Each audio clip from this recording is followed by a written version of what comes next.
আমরা সবাই প্রতিদিন না হলেও প্রায় কোনো না কোনো ডাল বাড়িতে রান্না করেই থাকি। ডাল খাওয়া কিন্তু খুব ভালো, তবে রোজ একই ডাল খেতে ভালো লাগে না, তাই একটু পাল্টাপাল্টি করে খেলে ভালো লাগবে। আজকে আমি আপনাদের অড়হর ডাল রান্না করে দেখাবো। খুবই সহজ রেসিপি, খেতে দারুণ স্বাদের হয়ে থাকে। আশা করি আপনাদের খুবই ভালো লাগবে। রান্না করা খুবই সহজ, যে কেউ এটি রান্না করে নিতে পারবে। নমস্কার বন্ধুরা, গীতা রান্নাবান্না রেসিপিতে আপনাদের সবাইকে স্বাগত জানাই। আশা করি সবাই ভালো আছেন। এই চ্যানেলে আপনাদের প্রয়োজন অনুযায়ী ভিন্ন ভিন্ন ধরনের রেসিপি আমি নিয়মিত পোস্ট করে থাকি। নিরামিষ, আমিষ, রেস্টুরেন্টের স্টাইল, এমনকি টুকিটাকি সমস্ত ধরনের। আমার রেসিপিগুলো যদি আপনাদের ভালো লেগে থাকে আমার চ্যানেলটি অবশ্যই সাবস্ক্রাইব করবেন, নোটিফিকেশন বেল আইকনটি প্রেস করে রাখবেন সমস্ত ভিডিওর নোটিফিকেশন সবার আগে পাওয়ার জন্য। চলুন আজকে আপনাদের জন্য কি রেসিপি নিয়ে এসেছি সেটি দেখার জন্য। আমি এখানে 1 কাপ পরিমাণে অড়হর ডাল নিয়ে নিয়েছি। এটাকে পরিষ্কার জল দিয়ে কয়েকবার ধুয়ে নিতে হবে।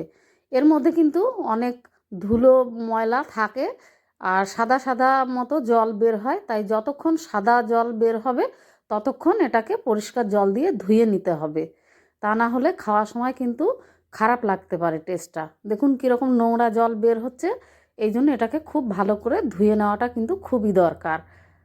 ধুয়ে নেওয়া হয়ে গেছে, এখন একটু পরিষ্কার জল দিয়ে এটাকে 10 মিনিটের জন্য ঢাকা দিয়ে রেখে দিচ্ছি।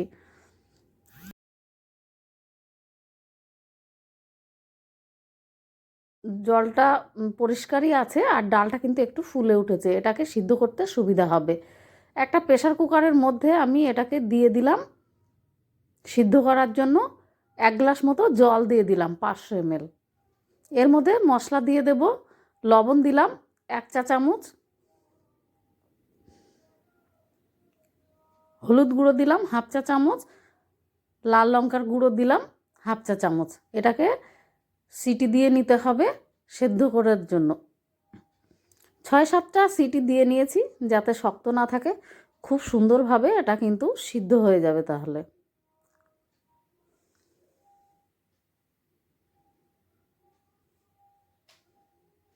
ডালটা কিন্তু খুব সুন্দর সেদ্ধ হয়ে গেছে, দেখুন।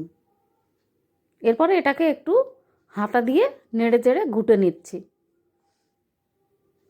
খুব বেশি ঘোটার কিন্তু দরকার নেই, মোটামুটি ঘুটে নিলেই হবে, এমনিতেই খুব সুন্দর সেদ্ধ হয়ে গেছে। এরপরে এটাকে তড়কা দিতে হবে, তার জন্য আমি একটা কড়াইয়ের মধ্যে 1 চামচ মতো ঘি দিয়ে দিলাম।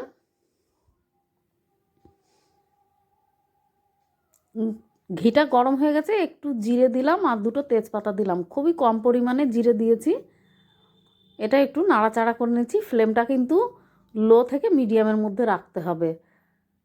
একটু রসুন কুচি দিয়ে দিয়েছি, এটাকে একটু ভেজে নিতে হবে। রসুনটা কিন্তু কাঁচা থাকলে কাঁচা গন্ধ আসবে, তাই রসুনটাকে কিন্তু ভেজে নিতে হবে। রসুনটা ভাজা হয়ে গেছে, এখন আমি একটু কাঁচা লঙ্কা কুচি আর আদা গ্রেট করে নিয়েছি, এটাকে দিয়ে দিলাম। এটাকে একটু নাড়াচাড়া করে ভেজে নিতে হবে।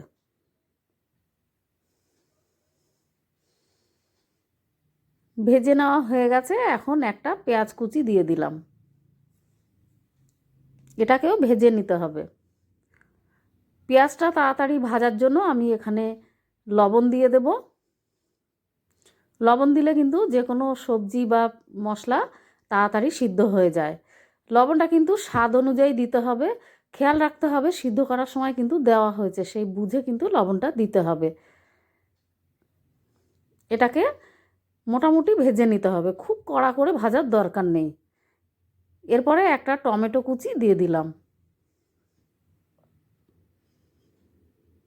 এটাকেও ভেজে নিতে হবে।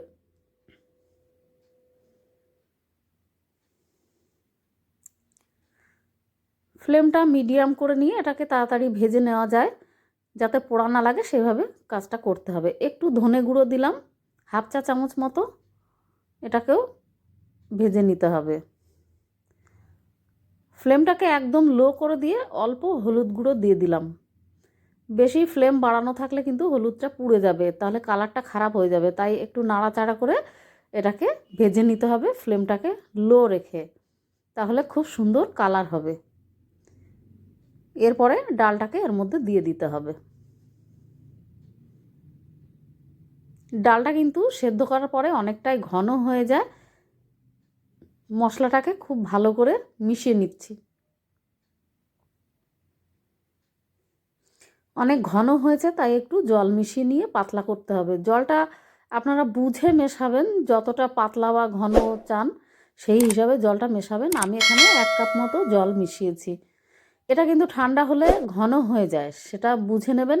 আরও কিছুক্ষণ রান্না করতে হবে, তাতেও কিন্তু কিছুটা জল কমে যাবে, তাহলে সেই বুঝে জলটা কিন্তু মেশাতে হবে। একটু ফুটতে দিতে হবে। কিছুক্ষণ ফোটার পরে আমি একটু ধনেপাতা কুচি দিয়ে দিলাম। এটাকে ভালো করে মিশিয়ে নিতে হবে। ধনেপাতাটা দিলে কিন্তু যে কোনো ডালের টেস্ট কিন্তু অনেকটাই বেড়ে যায়। ভালো করে মিশিয়ে নিয়ে একটু ফুটতে দিতে হবে। এদিকে তড়কা দেওয়ার জন্য একটা তড়কা প্যান নিয়েছি, এর মধ্যে 1 চামচ ঘি দিয়েছি। ঘিটাকে গরম করে নিয়ে আমি তড়কা যেগুলো দেব সেগুলোকে দিয়ে দেব। ঘিটা গরম হয়েছে, একটু জিরে দিলাম, অল্প একটু কালো সর্ষে দিয়ে দিলাম, 2টো শুকনো লঙ্কা দিলাম, একটু কারি পাতা দিয়ে দিলাম। এতে কিন্তু তড়কা দেওয়ার পরে খুব সুন্দর একটা সেন্ট বা ফ্লেভারটা কিন্তু ভীষণ ভালো আসে। ফ্লেমটা একদম লো করে দিয়ে একটু হিং দিয়ে দিলাম। হিং দিলে কিন্তু যে কোনো ডালে তড়কাটা ভীষণ টেস্টি বা সুগন্ধে ভরে যায়। তড়কাটা রেডি হয়ে গেছে, এখন আমি এটাকে ডালের মধ্যে দিয়ে দেব।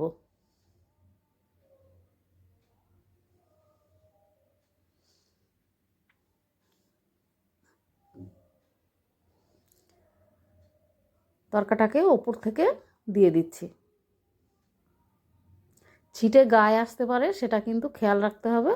ফ্লেমটাকে লো করে নিতে হবে, তাহলে ভালো হবে। এরপরে ভালো করে ডালের সাথে মিশিয়ে নিচ্ছি। রান্না করা কিন্তু ভীষণ সহজ আর খুব কম টাইমে কিন্তু এটা হয়ে যায়। যে কেউ রান্না করতে পারবে, টেস্ট কিন্তু খুব সুন্দর হয়। আশা করি আপনারা বাড়িতে এটা ট্রাই করবেন। ভালো লাগলে আমার বন্ধু হয়ে সাথে থাকবেন, অন্যান্য ভিডিওগুলোও দেখবেন। ভালো লাগবে আশা করি। ভালো থাকবেন। নমস্কার।